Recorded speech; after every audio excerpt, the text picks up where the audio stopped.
ನಿಗಮ ಮಂಡಳಿ ಪಟ್ಟಿಗೆ ಮುಖ್ಯಮಂತ್ರಿ ಸಿದ್ದರಾಮಯ್ಯನವರ ಅಂಕಿತ ಬಿದ್ದಿದೆ. 2 ವರ್ಷಗಳಿಂದ ನಿಗಮ ಮಂಡಳಿ ಅಧ್ಯಕ್ಷ ಗಾದಿಗಾಗಿ ದೊಡ್ಡ ಮಟ್ಟದಲ್ಲಿ ಜಟಾಪಟಿ ನಡೀತಾ ಇತ್ತು. ಹಾಗೇನೇ ನಿಗಮ ಮಂಡಳಿ ಬಗ್ಗೆ ಏನಾದರೂ ಸರ್ಕಾರ ನಿರ್ಧಾರವನ್ನು ತೆಗೆದುಕೊಳ್ಳಬೇಕು ಎನ್ನುವಂತ ಒತ್ತಾಯ ಕೇಳಿ ಬರ್ತಾ ಇತ್ತು. 2 ವರ್ಷದ ಬಳಿಕ ಪಟ್ಟಿ ಸಿದ್ಧಗೊಂಡಿದೆ. ಅದನ್ನ ರಾಜ್ಯ ಕಾಂಗ್ರೆಸ್ ನಾಯಕರು ಹೈಕಮಾಂಡ್ ನಾಯಕರಿಗೆ ಕಳಿಸಿದ್ದಾರೆ. ಹೈಕಮಾಂಡ್ ನಾಯಕರಿಂದ ಅಂಕಿತ ಬೇರೆ ಬಿದ್ದಿದೆ ಎನ್ನುವಂಥದ್ದು ಗೊತ್ತಾಗಿದೆ. ಎಐಸಿಸಿಯಿಂದ 39ರ ಬದಲಾಗಿ 34 ನಾಯಕರ ಪಟ್ಟಿಗೆ ಅಂಕಿತ ಬಿದ್ದಿದೆ.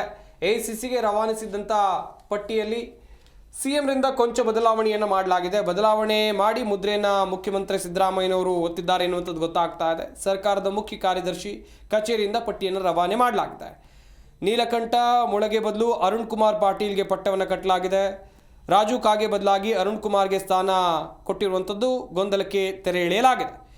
ಇನ್ನು ಗಮನಿಸ್ತಾ ಹೋಗೋದಾದರೆ ಮೈಸೂರು ಪೇಂಟ್ ಇದರ ನಿಗಮಕ್ಕೆ HD ಗಣೇಶ್ ಅವರನ್ನು ನೇಮಕ ಮಾಡಲಾಗಿದೆ. BMTC ನಿಗಮಕ್ಕೆ ನಿಕೇತ್ ರಾಜ್ ನೇಮಕ ಮಾಡಲಾಗಿದೆ.